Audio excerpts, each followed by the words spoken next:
dear students. Today we are starting a new chapter, that is chapter 7, a structural organization in animals.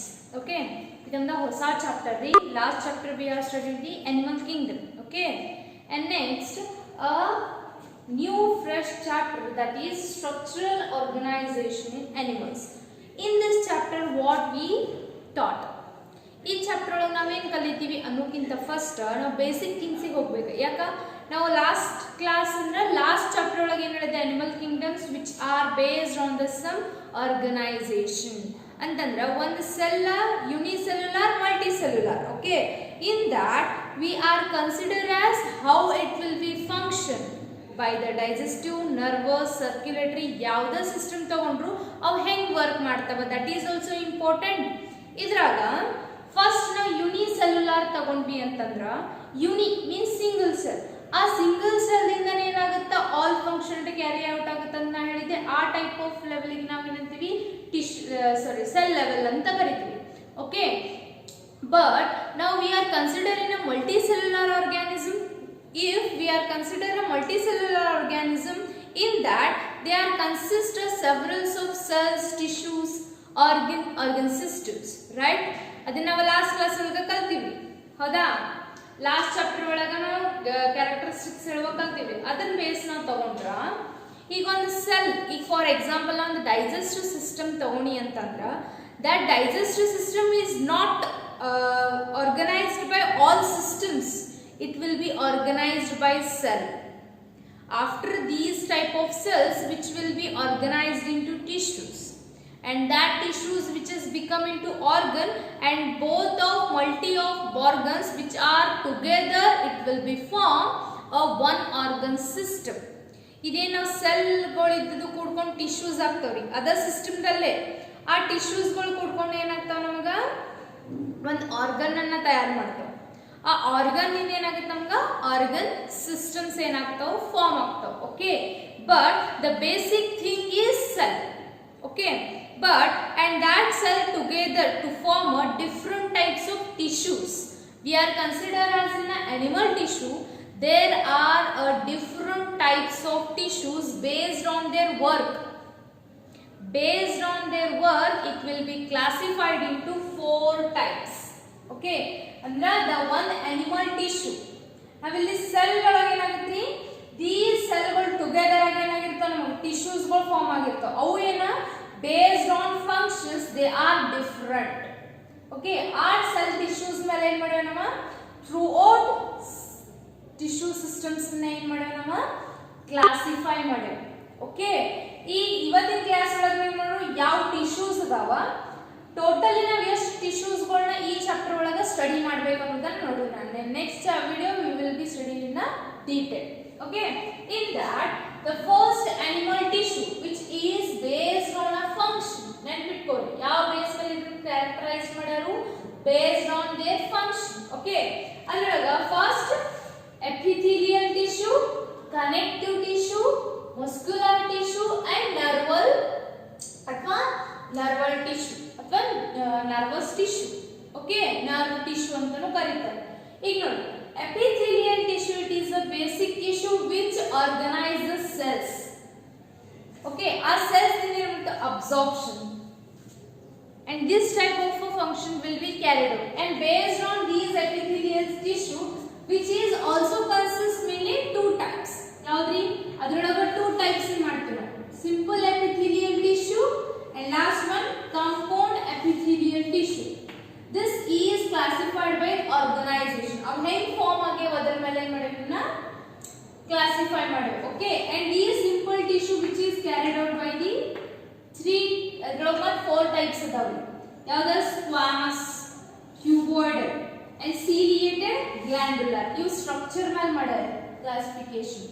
Squamous, cuboidal, tube like structure, ciliated which consists the cilia ಅಂದ್ರೆ hair like structures form ಆಗಿರ್ತಾವ. ಇವು mainly ನಾವು intestine ಒಳಗೆ ಕಾಣ್ತೀವಿ. and next glandular ಅಂತಂದ್ರೆ ಯಾವ secretion ಮತ್ತು ಗ್ರಂಥಿಗಳು, ಎಂಡೋಕ್ರೈನ್, ಎಕ್ಸೋಕ್ರೈನ್, ನಿರ್ನಾಳ ಗ್ರಂಥಿಗಳು ಕೇಳಿರಲ್ಲ. and that glandular ಅಂತ ಗ್ರಂಥಿಗಳು, ಗ್ಲ್ಯಾಂಡ್ಸ್ ಒಳಗೆ ಇರ್ತವೆ, ಇಂಥ ಟೈಪ್ ಆಫ್ ಸೆಲ್ಸ್ ಇರ್ತವೆ. ಬೇಸ್ಡ್ ಆನ್ ದೇರ್ ಮ್ಯಾಲಿನ ಸ್ಟ್ರಕ್ಚರ್ ಮೇಲೆ ಕ್ಲಾಸಿಫೈ ಮಾಡ್ರಿ, ಏನ್ ಮಾಡಾರಿ ಫಂಕ್ಷನ್ ಮೇಲೆ ಏನ್ ಮಾಡ್ಯಾರ ಕ್ಲಾಸಿಫಿಕೇಶನ್ ಮಾಡ್ಯಾರ. And these compound tissue. Okay, in next connective tissue means what?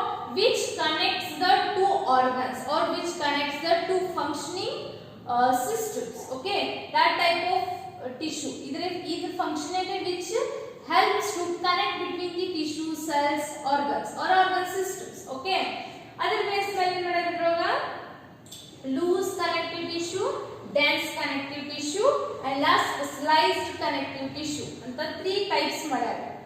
Okay, first one loose connective tissue, and these loose connective tissues alle mainly ನಾವು ಏನು ಮಾಡ್ತೀವಿ areolar tissue, adipose tissue ಬರ್ತಾವ್ರಿ. ಇದ್ರು examples, these are not types, our examples ಯಾವ್ದ್ರಿ areolar, ಇನ್ನೊಂದ adipose, fat adipose ಮಾಡುತ್ತಲ್ಲ adipose tissue ಇರುತ್ತಾ. Okay, and next regular tissues and ಈ dense connective tissues ಒಳಗ ಮತ್ತೆ 2 types ಮಾಡ್ತಾರ, dense regular and dense irregular tissues. Okay, ಇದ್ರೊಳಗೆ ಏನು ಮಾಡ್ತಾವ tendons, ligaments ಇವೆಲ್ಲ ಬರ್ತವೆ, ಇವನ್ನ ಸ್ಟಡಿ ಮಾಡುವ.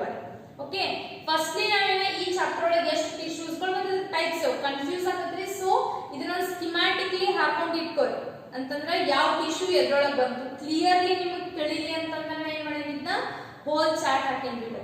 Okay, next and next specialized tissue. Specialized tissue means blood and bones, cartilage. Okay, avella bartave idro specialized tissues examples. Okay, in next the muscular tissue means which consists the muscle tissue. Muscles antandre bones ivirtavalla, and these muscle tissue which is helps for the contraction and relaxation, right? Muscular tissues ಒಳಗ ಮತ್ತೆ 3 types ಇದಾವೆ.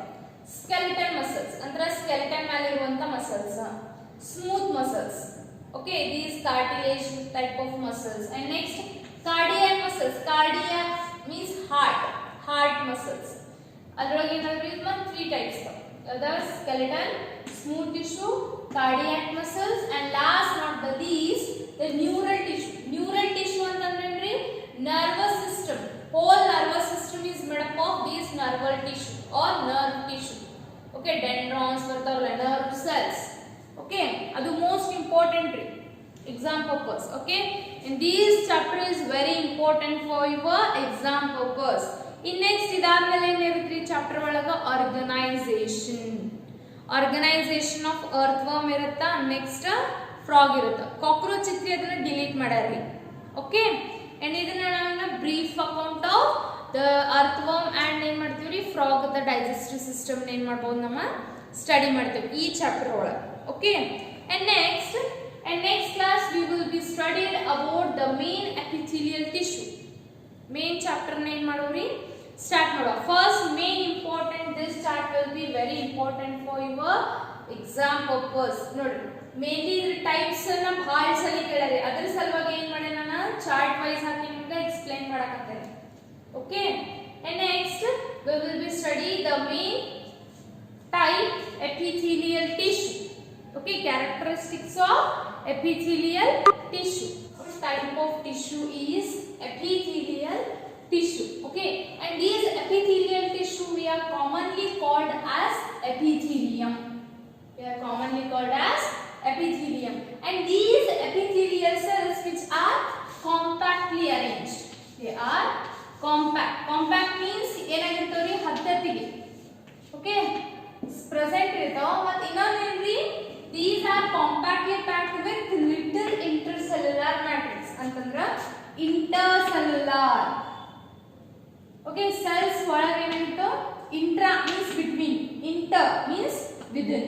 Okay, ಅದರೊಳಗೆ ಏನಾಗಿತ್ತು little bit ಏನಾಗಿತ್ತು matrix ಅಂತಂದ್ರ cytoplasm.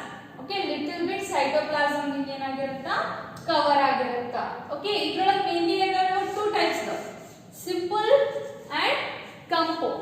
Okay, and simple epithelial cell, simple means ಏನ್ರಿ they are single layered cell ಅಂತಂದ್ರ which is helps in the lining. ಏನಿರುತ್ತಾ ಒಂದ layered cell ಇರುತ್ತೆ, which is only one layered cell. ಗೋಳ ಇರ್ತಾವ್ರಿ, but it will B in a linear line, only one layer ಇರುತ್ತೆ. ಮತ್ತೆ ಇದರ main function ಏನ್ರಿ, which lining of, ಇದು ಲೈನಿಂಗ್ ಮಾಡ್ತೀವಿ. ಲೈನಿಂಗ್ ಅಂದ್ರೆ ಏನ, ಕವರ್. ಯಾವ್ದಾದ್ರು ಕವರ್ ಮಾಡುತ್ತಾ, ಬಾಡಿ ಕ್ಯಾವಿಟೀಸ್. ಈಗ ಹೆಂಗ್ ನಾವು ಬಾಡಿ ಕ್ಯಾವಿಟೀಸ್ ಮಿಸೋಡರ್ಮಲ್ ಲೇಯರ್ ಆಗಿರುತ್ತೆ ಅಂತ ಹೇಳಿ, that mesodermal layer is simple tissue. Okay, single layer ಏನಾಗಿರುತ್ತಾ, ಕವರ್ ಆಗಿರುತ್ತೆ. ಮತ್ತ ಡಕ್ಟ್ಸ್, ಗ್ರಂಥಿಗಳೊಳಗ. ನೆಕ್ಸ್ಟ್ ಮತ್ತೆ ಟ್ಯೂಬ್ಸ್, ಟ್ಯೂಬ್ ಫಾರ್ಮೇಶನ್ಸ್ ಇರ್ತಾವಲ್ಲ, ಆ ಟ್ಯೂಬ್ಸ್ ಒಳಗೆ ಏನಾಗಿರುತ್ತೆ, ಔಟರ್ ಲೇಯರ್ ಆಗಿ ಏನಾಗಿರುತ್ತೆ, ಪ್ರೆಸೆಂಟ್ ಇರುತ್ತಾ ಅಂತ ಹೇಳ್ತಾರೆ. ಓಕೆ, ಇನ್ ನೆಕ್ಸ್ಟ್ ಯಾವ್ದ್ರಿ, compound epithelial tissue. Compound epithelial, compound means ಏನಂದ್ರೆ ಕಾಂಪೌಂಡ್ ಅಂದ್ರೆ ಮಿಕ್ಸ್ಚರ್. 1 to 3 ಲೇಯರ್ಸ್ ಏನಾಗಿರ್ತಾವ, ಪ್ರೆಸೆಂಟ್ ಇರ್ತಾವ. 2 to more ಲೇಯರ್ಸ್ ಏನಾಗಿರ್ತಾವ, ಇದ ಪ್ರೆಸೆಂಟ್ ಇರುತ್ತೆ. ಇದು ಮೇನ್ ಫಂಕ್ಷನ್ ನ ಪ್ರೊಟೆಕ್ಟಿವ್ ಇನ್ ಫಂಕ್ಷನ್. ಪ್ರೊಟೆಕ್ಟಿವ್ ಅಂತಂದ್ರೆ ಇದು outer skin, it is a compound tissue. ಇದೇನ್ ಮಾಡುತ್ತೆ, ನಮಗೆ ಪ್ರೊಟೆಕ್ಷನ್ ಕೊಡುತ್ತಾ.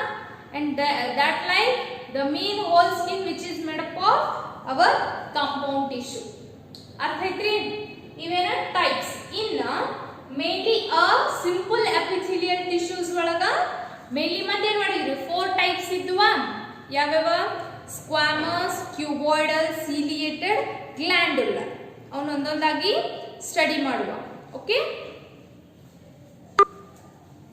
these are the main types of simple epithelial tissues, right?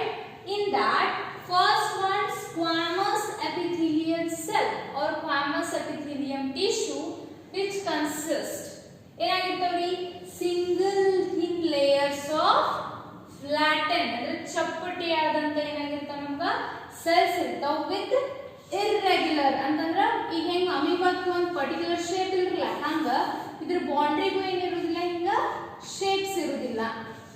ಇಲ್ಲಿ ಬಿಸೈಡ್ ಪಿಕ್ಚರ್ ಕಾಣೋದಿಲ್ಲ, ಅದೇ ರೀತಿಯಾಗಿರ್ತವೆ. ಏನಂತವ್ರಿ, ನಿಮ್ಗ ಸ್ಕ್ವಾಮಸ್ ಸೆಲ್ಸ್ ಗಳು ಏನಾಗಿರ್ತಾವ, ಪ್ರೆಸೆಂಟ್ ಇರ್ತಾವ. ಓಕೆ, ಅಂಡ್ ಇದು ಎಲ್ಲಿ ಪ್ರೆಸೆಂಟ್ ಇರುತ್ತಾ, ಈ ಟೈಪ್ ಸ್ಟ್ರಕ್ಚರ್ ಗೊತ್ತಾಗ ನಮ್ಗೆ ಎಲ್ಲಿ ಫೌಂಡ್, ನಮ್ಗೆ ಎಲ್ಲಿ ಸಿಗ್ತಾವ ಅಂತಂದ್ರ, found in the walls of blood vessels.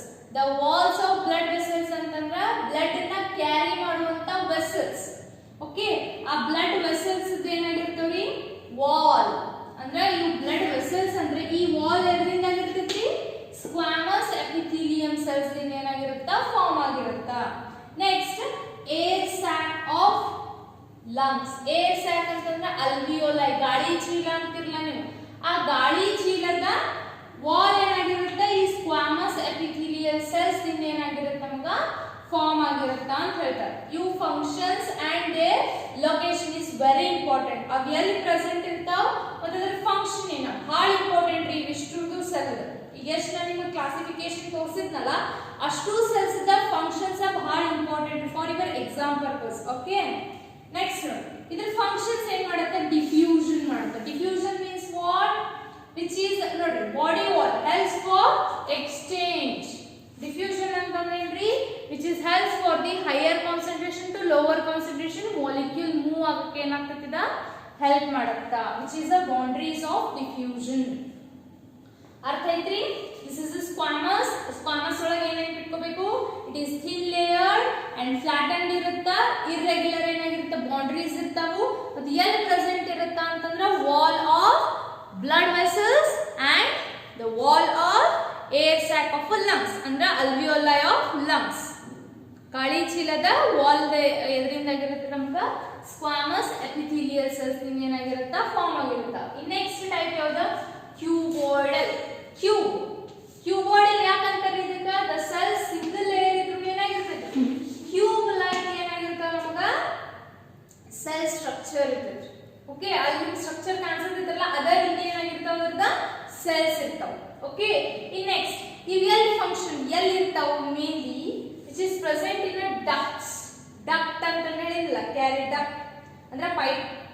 Okay, ಅಂದ್ರೆ ನಮ್ಮ ಬಾಡಿ ಒಳಗ ಏನ್ ನಮ್ ಡಕ್ಟ್ ಅದಾವಲ್ಲ ಅಂದ್ರೆ ಹಾರ್ಮೋನಲ್ ಸಿಕ್ರೇಷನ್ ಆಗಲಿ, ಗ್ಲ್ಯಾಂಡ್ಸ್ ಅಂಡ್ ಮೇನ್ ಟ್ಯೂಬ್ಸ್ ಇರ್ತಾವಲ್ಲ, ನೆಫ್ರಾನ್. ಓಕೆ, ಅದು ಇಲ್ಲ found in the ducts of glands and tubular part of kidney. ಯಾವ್ದ್ರಿ, ನೆಫ್ರಾನ್. ಇದು ನೆಫ್ರಾನ್ ಸ್ಟ್ರಕ್ಚರ್ ಈಗ ತೆಗೆದ್ವಿ ಅಂತಂದ್ರೆ ಇಲ್ಲಿ ಟ್ಯೂಬ್ ಲೈಕ್ ಸ್ಟ್ರಕ್ಚರ್ಸ್ ಫಾರ್ಮ್ ಆಗಿರ್ತಾವ್ರಿ. And these tubes are cuboidal epithelium cells. Okay, the function ಏನಪ್ಪಾ ಅಂದ್ರೆ secretion and absorption. ಇದರ ಮೇನ್ ಫಂಕ್ಷನ್ ಏನ secretion ಮತ್ತು absorption. ನೆನಪಿಟ್ಕೊಳ್ಳಿ. Cuboidal cells ಅಂದ್ರೆ ಕ್ಯೂಬ್ ಲೈಕ್ ಸ್ಟ್ರಕ್ಚರ್ ಇರ್ತೈತಿ. Next found in duct region ಒಳಗೆ present ಇರುತ್ತಾ. ಡಕ್ಟ್ ಒಳಗ ಗ್ಲ್ಯಾಂಡ್ಸ್ ಒಳಗ ಅಥವಾ ಟ್ಯೂಬ್ಯುಲರ್ ಪಾರ್ಟ್ ಅಂತಂದ್ರ ನೆಫ್ರಾನ್ ಆಫ್ ಕಿಡ್ನಿ ಟ್ಯೂಬ್ಸ್ ಒಳಗೆ ಏನಾಗಿರುತ್ತಾ ಈ ಸೆಲ್ಸ್ ಏನಾಗಿರ್ತಾವ ಪ್ರೆಸೆಂಟ್ ಇರ್ತಾವ. ಅಂಡ್ ಮೇನ್ ಫಂಕ್ಷನ್ ಏನ್ರಿ ಇದ್ರದ ಅಬ್ಸಾರ್ಪ್ಷನ್, ಹೀರ್ಕೊಳ್ಳೋದು ಮತ್ತು ಸಿಕ್ರೀಷನ್, ಬಿಡುಗಡೆ ಮಾಡೋದು. ತಿಳಿದ್ರಿ? ಸಿಕ್ರೀಷನ್ ಆಮೇಲೆ ಇನ್ನೊಂದು ಅಬ್ಸಾರ್ಪ್ಷನ್. ನೆನ್ಪಿಟ್ಕೋರಿ. In next the columnar epithelium. Columnar epithelium ಅಂತಂದ್ರೆ ಕಾಲಮ್ ಲೈಕ್ ಏನಾಗಿರ್ತವೆ ಸೆಲ್ಸ್ ಇರ್ತವೆ. ಯಾರ್ ಕಾಲಮ್ ಲೈಕ್ ಸೆಲ್ಸ್, ಅದು ಕೊಲ್ಯುಮಿನಾರ್ ಅಂತ. ಓಕೆ, ನೆಕ್ಸ್ಟ್ ಏನಾಗಿರುತ್ತೆ ಸ್ಲೆಂಡರ್ ಮೀನ್ಸ್ ಕಾಲಮ್, ಉದ್ದ, ಟಾಲ್. ಓಕೆ, ಕಾಲಮ್ ಲೈಕ್ ಏನಾಗಿರುತ್ತೆ ನಮ್ಗೆ ಸೆಲ್ಸ್ ಇರ್ತಾವ. ಮತ್ತೆ ಏನಾಗಿರ್ತೈತಿ ಇದರ ನ್ಯೂಕ್ಲಿಯೈ ಎಲ್ಲಿ ಪ್ರೆಸೆಂಟ್ ಇರ್ತದೆ ಅಂದ್ರೆ ಅಟ್ ಅ ಬೇಸ್ ಒಳಗೆ ಏನಾಗಿರುತ್ತೆ ನಮ್ದು ನ್ಯೂಕ್ಲಿಯಸ್ ಪ್ರೆಸೆಂಟ್ ಇರುತ್ತೆ. ನೆನ್ಪಿಟ್ಕೋರಿ, ನೀವು ನೀಟ್ ಅದರೊಳಗೆ ಏನ್ ಕೇಳ್ತಾರ where which cell, name the cell where the cell is located at a base. ಹಿಂಗೆ ಕೇಳಿದಾಗ ಏನು ಹೇಳ್ತೀರಿ? the direct answer is columnar cells. in columnar cells ಒಳಗೆ ಏನಾಗಿರ್ತಾವು the main nucleus present at a base ಒಳಗೆ ಏನಾಗಿರ್ತಾವು present ಇರ್ತಾವ. Okay, next ಇದು mainly present ಇರುತ್ತೆ. ಇದು ಫ್ರೀ ಸರ್ಫೇಸ್ ಅಂದ್ರೆ ಇದು ಸರ್ಫೇಸ್ ಏನಾರ ಫ್ರೀ ಇತ್ತು ಅಂತಂದ್ರೆ ಏನಾಗಿರ್ತಾವ ವಿಲ್ಲೈಗಳು ಫಾರ್ಮ್ ಆಗಿರ್ತಾವ. ಹಿಂಗೆ ಮೈಕ್ರೋ ವಿಲ್ಲೈ, ನಾವು ಇಂಟೆಸ್ಟೈನ್ ಒಳಗೆ ನೋಡ್ತಿರಲ್ಲ ಇಂಥ ವಿಲ್ಲೈಸ್ಗಳು, ನಾವು ಮುಂದೆ ಸ್ಟಡಿ ಮಾಡ್ತೇವೆ ಗೊತ್ತಾಗುತ್ತೆ ನಮಗೆ microvilli. Okay, and next mainly ಎಲ್ಲಿ ಪ್ರೆಸೆಂಟ್ ಇರುತ್ತಾ found in the lining of stomach. The stomach the whole lining ಎದರಿಂದಾಗಿರುತ್ತೆ ಈ ಕೊಲ್ಯುಮಿನಾರ್ ಎಪಿಥೀಲಿಯಂ. ಮತ್ತು ಇನ್ನೊಂದು ಇಂಟೆಸ್ಟೈನ್. ಇಂಟೆಸ್ಟೈನ್ ಒಳಗ ಆಲ್ಮೋಸ್ಟ್ ಲೇಯರ್ ಎದರಿಂದಾಗಿರುತ್ತೆ ಕೊಲ್ಯುಮಿನಾರ್ ಸೆಲ್ಸ್ ಇಂದ ಆಗಿರುತ್ತೆ. ಇದು which is found in the lining of stomach and the lining of intestine. Okay, the function it is also absorption and secretion, which is also helps for absorption. ಈಗ intestine ಮತ್ತು stomach ಒಳಗ water absorption, nutrition absorption ಗೆ help ಆಗ್ತಾವ. ಮತ್ತು waste product ಏನ್ ಮಾಡೋದು secretion ಮಾಡಾಕೋದು ಏನಾಗ್ತದೆ, ಅಥವಾ some enzymes pepsin, trypsin, amylase ಇವನ್ನೆಲ್ಲ ಏನ್ ಮಾಡ್ತದ ಸಿಕ್ರೀಷನ್ ಮಾಡಾಕು ಏನ್ ಮಾಡತ್ತದ ಹೆಲ್ಪ್ ಮಾಡ್ತಾವು. These are the 3 types of epithelial cells. Okay, ಇನ್ನು ನೆಕ್ಸ್ಟ್ ಕ್ಲಾಸ್ ಒಳಗೆ ಇನ್ನ ರಿಮೈನಿಂಗ್ 2 ಅದಾವಲ್ಲ, ಯಾವ್ದ ಸೀಲಿಯೇಟೆಡ್, ಇನ್ನೊಂದ ಗ್ಲ್ಯಾಂಡುಲರ್. ನೆಕ್ಸ್ಟ್ ಕ್ಲಾಸ್ ಒಳಗ ಸ್ಟಡಿ ಮಾಡೋದು. ಇನ್ನೊಂದು ನೋಡಿ, ಇದು ಕೊಲ್ಯುಮಿನಾರ್ ನಲ್ಲಿ ಲಿಸ್ಟ್ ಒಳಗೆ ಬರ್ದಿರಲ್ಲ, ಇದನ್ನೊಂದು ಆಡ್ ಮಾಡ್ಕೋರಿ. ಇದ್ರೊಳಗೆ ದೇ ಆರ್ 5 types. ಸಿಂಪಲ್ ಒಳಗ 5 types ಅದಾವ. ಯಾವ? Squamous, cuboid, ciliated, columnar and last glandular. Okay, and today class we are studied about the structure, the main classification of animal tissue, and next simple tissue ಒಳಗೆ ಎಷ್ಟು types ಇದಾವ ನೋಡಿದ್ವಿ, and that types of the structure and function will study. Okay, and next class we will be studied about the main another 2 types of ciliated and cuboidal cells of simple epithelial tissue. Okay, if you have any doubts please comment or ask.